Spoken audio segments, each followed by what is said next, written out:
બાબા બાગેશ્વરના દરબારમાં જે કંઈ ગઈકાલે ડ્રામા સર્જાયો, ડાકીની શાકીની પિચાસીને ધૂણાવવામાં આવ્યા,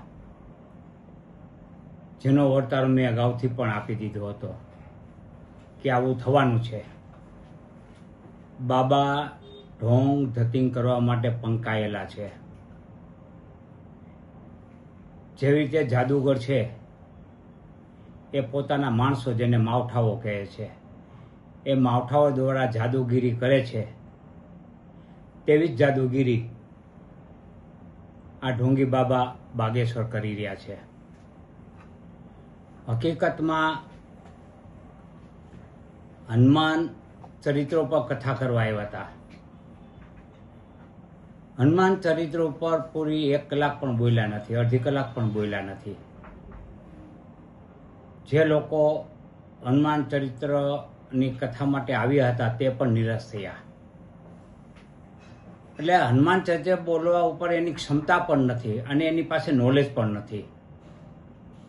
આ માત્ર ને માત્ર કોમ વચ્ચે વૈમસ્ય ફેલાય, ઝેર ફેલાય, એ પ્રકારનો કુપ્રચાર કરવા માટે આવેલા હતા. ભૂત ગમે તેને મારવા માંડ્યું, પત્રકારો ઉપર પણ હુમલો થયો.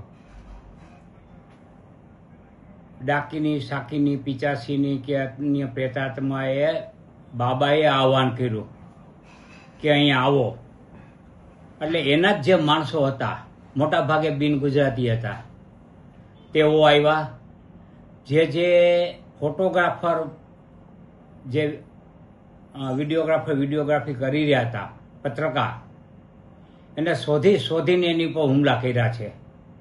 એવા જ એક પત્રકાર, સંદેશ ટીવીના પત્રકાર છે મયુરભાઈ સોની, એ જ્યારે આ ધટિંગની વિડીયોગ્રાફી કરી રહ્યા હતા, રિપોર્ટિંગ કરી રહ્યા હતા, તેમાં તેની સાથે પણ તેની ઉપર હિચકારો જોરદાર હુમલો કરવામાં આવ્યો.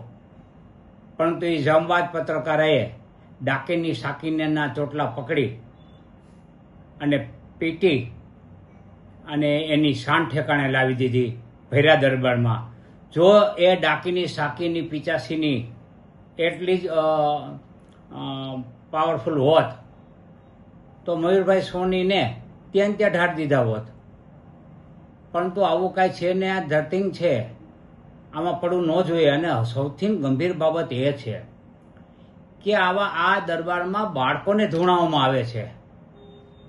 આ કેવડી મોટી અંધશ્રદ્ધા! આપણે બાળકોને વૈજ્ઞાનિક બનાવવાના છે કે બાળકોને આ અંધશ્રદ્ધામાં લઈ જવાના, ધકેલવાના છે? કાયદાકીય શું કાર્યવાહી કરશો?